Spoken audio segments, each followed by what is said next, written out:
Let's start with that very colorful, shall we call it, interview between Republican presidential candidate Donald Trump and NBC's Katie Tur. The Republican National Committee has confirmed to NBC that Chairman Reince Priebus spent nearly an hour on the phone with Trump yesterday following that interview, talking about a wide range of topics. And a source briefed on the conversation says Priebus urged him to, quote, tone it down when it comes to his comments on immigration. Here is Trump in that NBC interview, doubling down on the controversial comments he made at his announcement speech. I'm talking about the Mexican government forces many bad people into our country because they're smart. They're smarter than our leaders, and their negotiators are far better than what we have. I mean, like to a degree that you wouldn't believe. They're forcing people into our country. This guy that killed the wonderful young woman from San Francisco, he went back to Mexico. They forced him out. They force people into our country, and they are drug dealers, and they are criminals of all kind.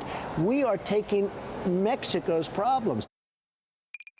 I have great relationship with the Mexican people. I have many people working for me. You can look at the job in Washington. I have many legal immigrants working for me. Many of them come from Mexico. They love me. I love them. And I'll tell you something. If I get the nomination, I'll win the Latino vote. Hillary's weak on immigration. I may be divisive on immigration, but she's weak on immigration, which is far worse. Hillary would let everybody come in, killers, criminals, drug dealers, everybody. If you listen to Hillary, everybody is going to be flowing through the nation. I will make that wall impenetrable, okay? Impenetrable. You don't have to worry about how high it'll be. And Mexico will pay for that wall.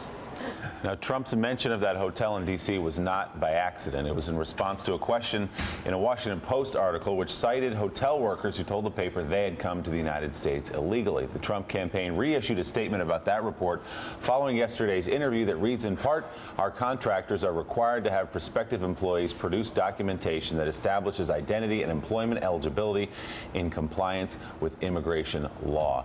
Mark Halpern, let me start with you on this. Reince Priebus did call Donald Trump. I guess they talked for about 45 minutes. Apparently, Trump had called him earlier. He was returning